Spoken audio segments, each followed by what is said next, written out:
So then, the Sao Paulo Grand Prix renamed after that failed attempt to get a Rio de Janeiro Grand Prix off the ground. Does anybody remember that? When they tried to, you know, cut down a literal rainforest because apparently Interlagos wasn't entertaining enough? Honestly, since I started watching F1 in 2007, it still feels like the spiritual championship finale. That's because, of course, 2007, 2008, 2009, 2012 all step into that limelight, all stand out so much for me. And yeah, sorry if you can feel me, you can hear me being a bit under the weather. I'm still not 100% recording this one, but let's talk about the upcoming race in Brazil. And of course, you probably remember last year, sprint and main Grand Prix win for George Russell, after a sensational pole position for Kevin Magnussen. It was wonderful, and it was just the product of an absolutely bizarre weekend of Formula 1, and some of those wonders that the Brazilian Grand Prix is known to throw up. How about Verstappen managing to save that 360 spin in the wet? How about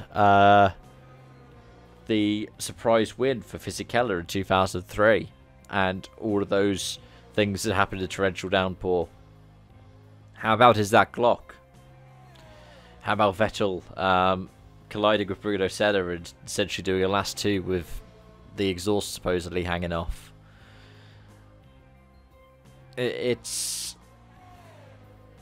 a track that's created all of these stories over the years. Or Verstappen's win and Gasly's second place, beating Hamilton to the line when Hamilton then got the penalty for turning around Albon. Yeah, it's a brilliant track, and I'm glad to see that this is the final sprint round of the season. Not because, like, oh, I hate the sprint format, but because I think that Sao Paulo is one of those tracks that produces brilliant racing, pretty much regardless of the kind of car that we've had. I mean, for each of the generations I've watched Formula 1 for, I can think of at least one good race. So, it's a timeless classic. I mean, it's been a season opener and the season closer. I can't think of really any other tracks that have that same kind of accolade to them.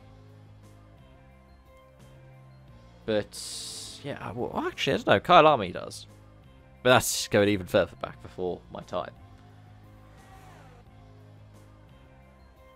Qualifying, sprint shootout, sprinted race. It means everyone's going to get dialed in with their setup in FP1, but it'll be a fun weekend anyways.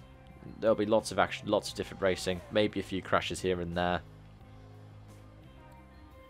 But when the lights go out is when the fireworks go off here in the UK on the 5th of November, and there'll be fireworks and sparks flying on the track as well. I look forward to seeing what happens. Let me know your predictions in the comment section down below. Who do you think is going to be the best Merc-powered team this weekend? Will it be Mercedes? Will it be McLaren? Or could Aston Martin or Williams spoil the party? And could we see something like we saw last season? Thank you so much for watching. I hope to see you around. Bye for now.